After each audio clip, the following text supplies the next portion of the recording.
সারাদিনের সব কাজ শেষ করে রাতের বেলা হাসপাতালে যেতে হলো এন্ড আম্মু হচ্ছে আজকে আমার চাচিদের খাবার পাঠাবে।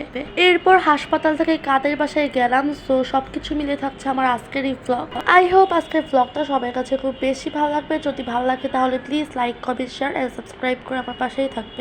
যারা অলরেডি সাবস্ক্রাইব করেই ফেলেছেন তাদেরকে অসংখ্য ধন্যবাদ। সো হ্যালো ভিউয়ার্স, আসসালামু আলাইকুম, welcome back to my channel BD blogger Nazifa. I hope সবাই খুব ভালো আছেন। আলহামদুলিল্লাহ আমি খুব ভালো আছি। সো এই তো আজকে হচ্ছে আপনাদের জন্য খুব স্পেশাল একটা ব্লগ নিয়ে আসলাম। আশা করছি আজকের ব্লগটা সবার কাছে খুব বেশি ভালো লাগবে। ঘুম থেকে ওঠার পরই হচ্ছে আমি প্রথমে রোদ পোহাতে একটু ড্রয়িং রুমে চলে আসলাম, বিকজ আমাদের সব রুম থেকে হচ্ছে ড্রয়িং রুমে একটু বেশি রোদ আসে। আর শীতকালে তো রোদ পোহাতে সবারই অনেক বেশি ভালো লাগে। সো কত পরিমাণে রোদ উঠছে দেখতে পারতেছেন যে পর্দার উপর থেকে দেখা যায়। রোদ পোহানোর পর এসে দেখি যে আব্বু ওয়াশিং মেশিনে কাপড় দিয়ে দিচ্ছে। সো ভাবলাম যে এটাও একটু শেয়ার করে ফেলি, বিকজ আমার ডেলি লাইফগুলোই হচ্ছে আপনাদের সাথে শেয়ার করতে অনেক বেশি পছন্দ করি। সো যখনই যাই করি না কেন বা কোথাও যাই তাহলে শেয়ার করার ট্রাই করি। আজকে হচ্ছে আমার আম্মু চাচিদের বাসায় অনেক খাবার পাঠাবে, খুদের ভাত, তারপর হচ্ছে আপনার 3-4 রকমের ভর্তা।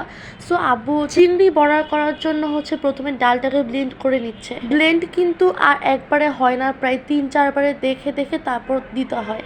এইসব কাজ আমার কাছে অনেক বেশি প্যারা লাগে। সো যারা করে তাদের কাছে তো আরো বেশি প্যারা লাগবে, এটাই স্বাভাবিক।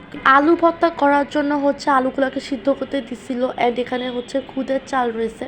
আমার প্রচুর মাথা ব্যথা করতেছিল সেই সময়, আমি হচ্ছে ঘুমাবো, তার জন্য যা পারতেছি তাই শেয়ার করতেছি। আর এখান দিয়ে হচ্ছে আম্মুর বাদাম ভর্তাটা করা শেষ। সো আমি হচ্ছে ড্রয়িং রুমে নিয়ে আসি। ড্রয়িং রুমে আনার পর দেখলাম যে কালারটা অনেক বেশি সুন্দর লাগতেছিল। সব ভর্তা থেকে বাদাম ভর্তাটা হচ্ছে আমার অনেক বেশি পছন্দ। আর এখান দিয়ে হচ্ছে ডাল ভর্তা, তারপর আলু ভর্তা, তারপর হচ্ছে শুটকি ভর্তা সবকিছুই করা কমপ্লিট। এখন শুধু চিংড়ি ভরা ভাজবে, তারপর হচ্ছে দিয়ে আসবো।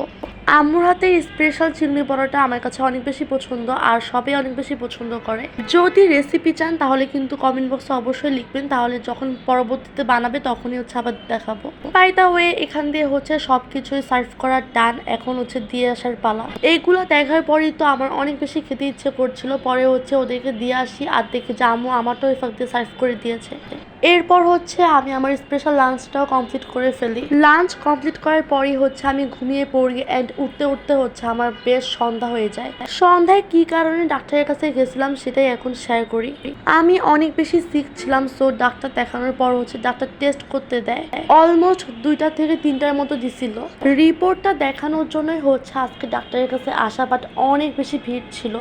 অনেকক্ষণ হচ্ছে পরে বসে থাকতে হয়। আর এখান দিয়ে হচ্ছে আমি আমার বোনের সাথে অনেক বেশি মজা করতেছিলাম। হাসপাতালে আসলে বোঝা যায় যে সুস্থতা আল্লাহর কত বড় নেয়ামত। তারপর হচ্ছে বাসায় চলে যাই। এরপর হচ্ছে আর ভ্লগ করা হয় না।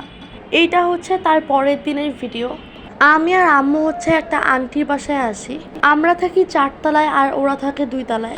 আম্মুকে অনেকবার রিকোয়েস্ট করেছে যেন ওদের বাসায় যাই। আমরা যাওয়ার পর দেখি যে পিচ্ছিটার এই অবস্থা, দেখেন ধুলার ন্যাকড়া ট্যাকড়া যা আছে সবকিছুতে এলোমেলো করে কি অবস্থা করছে। বাচ্চারা থাকলে যা হয় আর কি। সো এই তো তারপর হচ্ছে আন্টি মিষ্টি একটা পেঁপে খেতে দিয়েছিল, মোটামুটি ভালোই মজা ছিল। তারপর হচ্ছে নুডলস রান্না করে দিল, যেটা আমার বোনের পছন্দ বাট আমার পছন্দ না। সো এই ছিল আমার আজকের ব্লগ। কেমন লেগেছে অবশ্যই কমেন্টস করে জানাবেন। সবাই খুব ভালো থাকবেন এন্ড প্লিজ আমার জন্য বেশি করে দোয়া করবেন। আল্লাহ হাফেজ।